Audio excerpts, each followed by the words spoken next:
Bazaar. A bazaar or souk, also souk, is a permanently enclosed marketplace or street where goods and services are exchanged or sold. The term bazaar originates from the Persian word bazar. The term bazaar is sometimes also used to refer to the network of merchants, bankers and craftsmen who work in that area. Although the word bazaar is of Persian origin, its use has spread and now has been accepted into the vernacular in countries around the world. The term souk or souk, Arabic, Hebrew, shuk, Syriac, shukka, Armenian, shukka, Spanish, zoko, also spelled shuk, souk, souk, suck, souk, suck, is used in Western Asian, North African and some Horn African cities, Amharic, souk. Evidence for the existence of bazaars or souks dates to around 3000 BCE. Although the lack of archaeological evidence has limited detailed studies of the evolution of bazaars, indications suggest that they initially developed outside city walls where they were often associated with servicing the needs of caravanserai. As towns and cities became more populous, these bazaars moved into the city center and developed in a linear pattern along streets stretching from one city gate to another gate on the opposite side of the city. Souks became covered walkways. Over time, these bazaars formed a network of trading centers which allowed for the exchange of produce and information. The rise of large bazaars and stock trading centers in the Muslim world allowed the creation of new capitals and eventually new empires. New and wealthy cities such as Isfahan, Golconda, Samarkand, Cairo, Baghdad and Timbuktu were founded along trade routes and bazaars. Street markets are the European and North American equivalents. In the 18th and 19th centuries, Western interest in Oriental culture led to the publication of many books about daily life in Middle Eastern countries. Souks, bazaars and the trappings of trade feature prominently in paintings and engravings, works of fiction and travel writing. Shopping at a bazaar or marketplace remains a central feature of daily life in many Middle Eastern and South Asian cities and towns, and the bazaar remains the beating heart of West Asian and South Asian life. In the Middle East, souks tend to be found in a city's Medina, Old Quarter. Bazaars and souks are often important tourist attractions. A number of bazaar districts have been listed as World Heritage Sites due to their historical and/or architectural significance. Terminology by region. In general, a souk is synonymous with a bazaar or marketplace, and the term souk is used in Arabic-speaking countries. Bazaar. The origin of the word bazaar comes from Persian bazar, from Middle Persian wazar, from Old Persian vaka, from Proto-Indo-Iranian waha karana. The term, bazaar, spread from Persia into Arabia and ultimately throughout the Middle East. Differing meanings of bazaar. In North America, the United Kingdom and some other European countries, the term charity bazaar can be used as a synonym for a rummage sale, to describe charity fundraising events held by churches or other community organizations in which either donated used goods, such as books, clothes and household items, or new and handcrafted, or home-baked, goods are sold for low prices, as at a church or other organization's Christmas bazaar, for example. Although Turkey offers many famous markets known as bazaars in English, the Turkish word bazaar refers to an outdoor market held at regular intervals, not a permanent structure containing shops. English place names usually translate SARS, shopping district, as bazaar when they refer to an area with covered streets or passages. For example, the Turkish name for the Grand Bazaar in Istanbul is Kapalsaz, gated shopping area, while the Spice Bazaar is the Msr Sars, Egyptian shopping area. Variations. In Indonesian, the word pasar means market. The capital of Bali province, in Indonesia, is Denpasar, which means North Market. Souk. The Arabic word is a loan from Aramaic suqa, street, market, itself a loanword from the Akkadian souk, street, from sak, meaning narrow. The spelling souk entered European languages probably through French during the French occupation of the Arab countries Morocco, Algeria, and Tunisia in the 19th and 20th centuries. Thus, the word souk most likely refers to Arabic/North African traditional markets. Other spellings of this word involving the letter Q, souk, souk, were likely developed using English and thus refer to Western Asian/Arab traditional markets, as British colonialism was present there during the 19th and 20th centuries. In modern Standard Arabic, the term al-souk refers to markets in both the physical sense and the abstract economic sense. For example, an Arabic speaker would speak of the souk in the Old City as well as the souk for oil, and would call the concept of the free market as souq al-hur. Variations. In northern Morocco, the Spanish corruption soko is often used as in the Grand Soko and Petty Soko of Tangiers. In the Indian subcontinent, the corruption, chowk, is often used in place of souk. The term is often used generically to designate the market in any Western Asian city, but may also be used in Western cities, particularly those with a Muslim community. In Malta, the terms souk and sometimes monte are used for a marketplace. In the United States, especially Southern California and Nevada, an indoor swap meet is a type of bazaar, i.e. a permanent, indoor shopping center open during normal retail hours, with fixed booths or counters for the vendors. History. Origins. Bazaars originated in the Middle East, probably in Persia. Pour Jafar et al. Point to historical records documenting the concept of a bazaar as early as 3000 BC. By the 4th century CE, a network of bazaars had sprung up alongside ancient caravan trade routes. Bazaars were typically situated in close proximity to ruling palaces, citadels or mosques, not only because the city afforded traders some protection, but also because palaces and cities generated substantial demand for goods and services. Bazaars located along these trade routes formed networks, linking major cities with each other and in which goods, culture, people and information could be exchanged. The Greek historian, Herodotus, noted that in Egypt, roles were reversed compared with other cultures and Egyptian women frequented the market and carried on trade, while the men remain at home weaving cloth. He also described the Babylonian marriage market. Documentary sources point to permanent marketplaces in Middle Eastern cities from as early as 550 BCE. A souk was originally an open-air marketplace.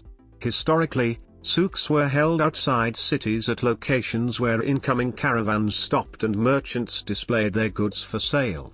Souks were established at caravanserai, places where a caravan or caravans arrived and remained for rest and refreshments. Since this might be infrequent, souks often extended beyond buying and selling goods to include major festivals involving various cultural and social activities. Any souk may serve a social function as being a place for people to meet in addition to its commercial function. These souks or bazaars formed networks, linking major cities with each other in which goods, culture, people and information could be exchanged. Prior to the 10th century, bazaars were situated on the perimeter of the city or just outside the city walls. Along the major trade routes, bazaars were associated with the caravanserai. From around the 10th century, bazaars and marketplaces were gradually integrated within the city limits. The typical bazaar was a covered area where traders could buy and sell with some protection from the elements. Over the centuries, the buildings that housed bazaars became larger and more elaborate. The Grand Bazaar in Istanbul is often cited as the world's oldest continuously operating, purpose-built market. Its construction began in 1455. From the 10th century to modern times. From around the 10th century, as major cities increased in size, the souk or marketplace shifted to the center of urban cities where it spread out along the city streets, typically in a linear pattern. Around this time, permanent souks also became covered marketplaces.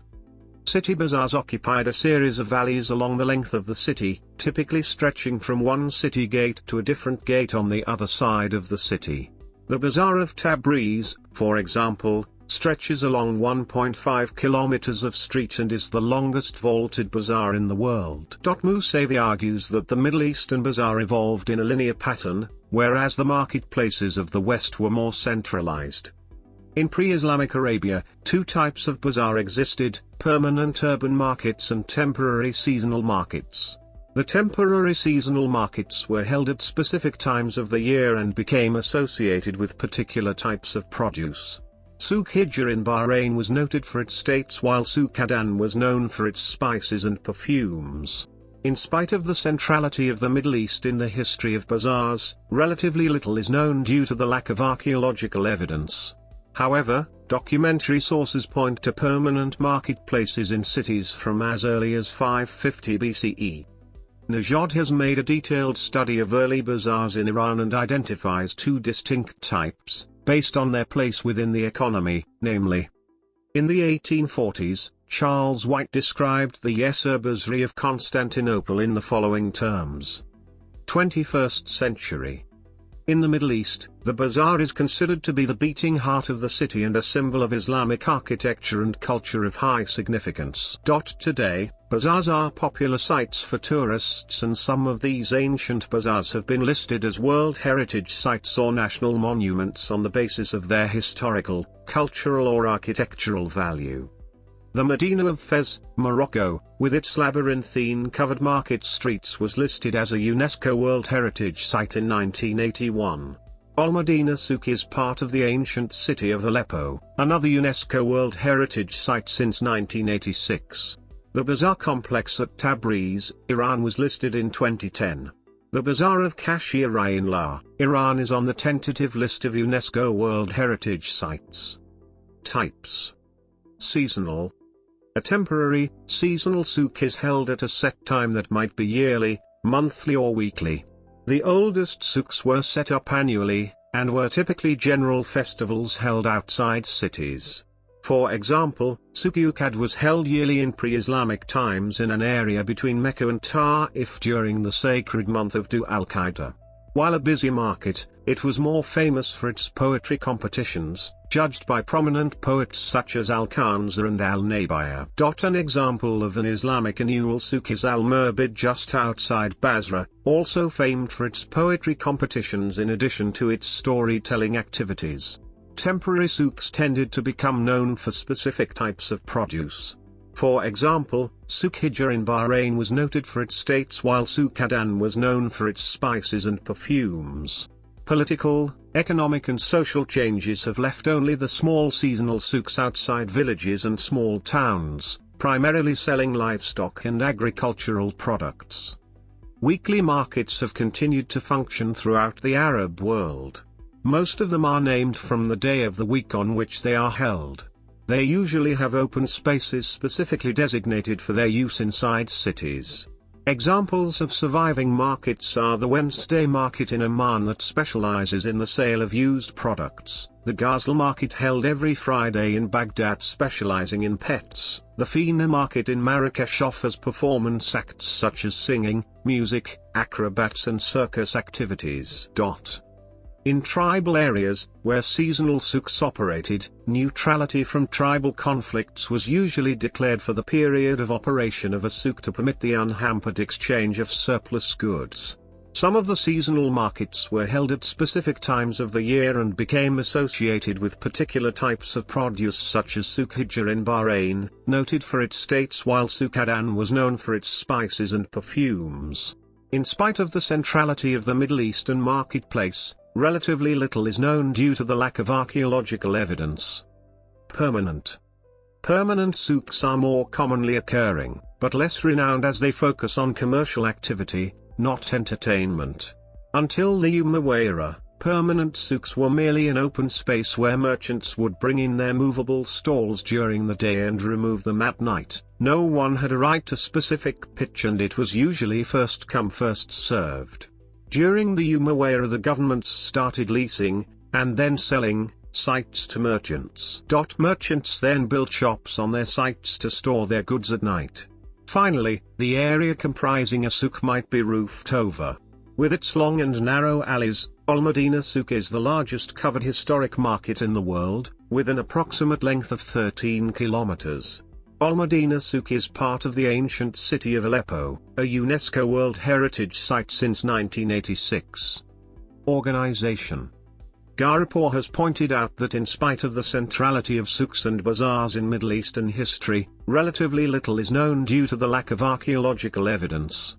Souks are traditionally divided into specialized sections dealing in specific types of product. In the case of permanent souks, each usually housed in a few narrow streets and named after the product it specializes in, such as the gold souk, the fabric souk, the spice souk, the leather souk, the copy souk, for books, etc. This promotes competition among sellers and helps buyers easily compare prices. At the same time, the whole assembly is collectively called a souk. Some of the prominent examples are Souk al-Melinsana, Manama souk in Bahrain, Bizariya souk in Damascus, Sareh souk in Baghdad, Khan al-Zayt in Jerusalem, and Zankat al-Nizwan in Alexandria.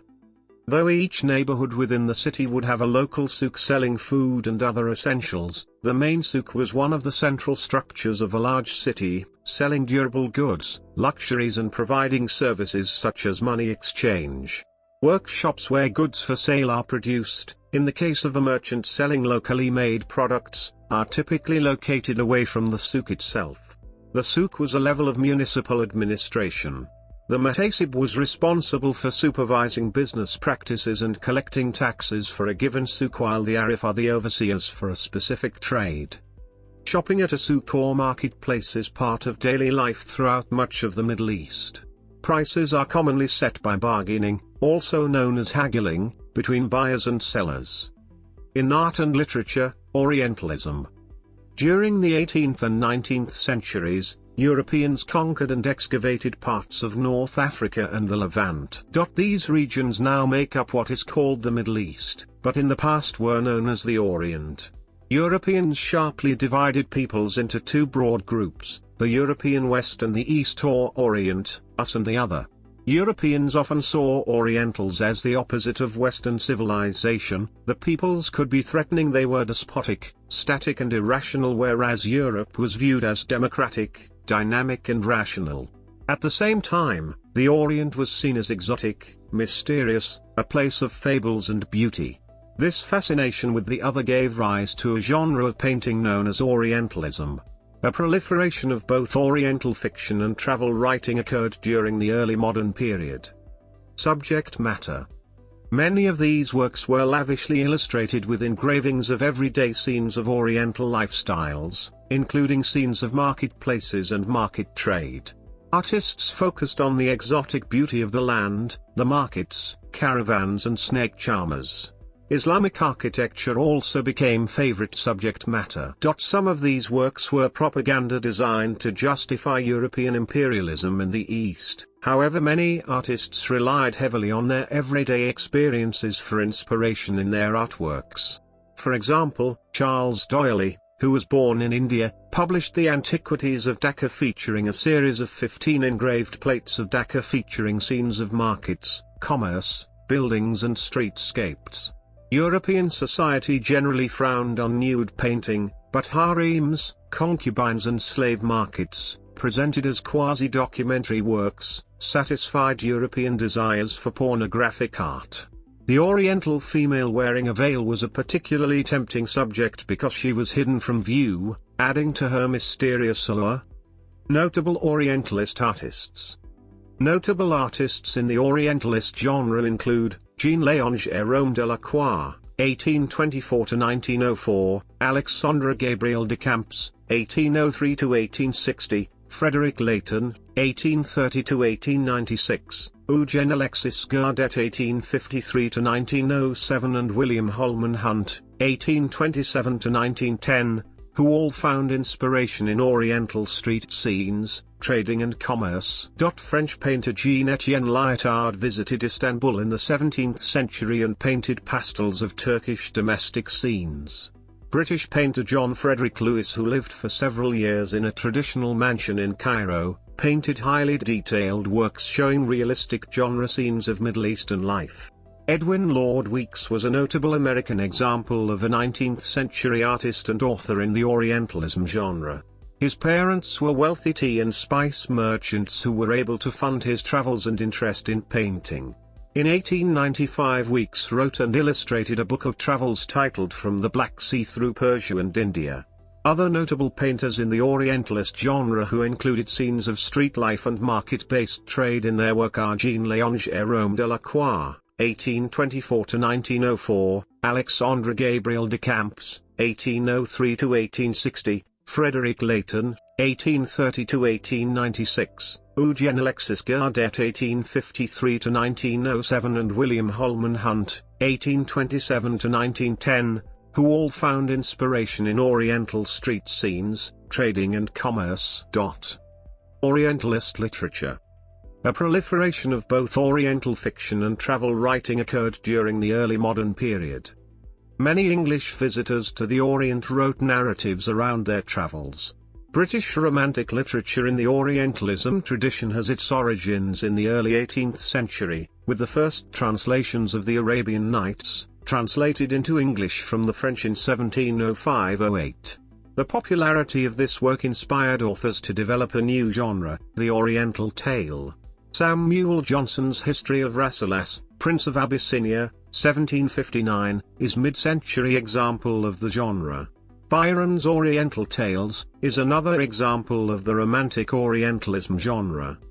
Although these works were purportedly non-fiction, they were notoriously unreliable.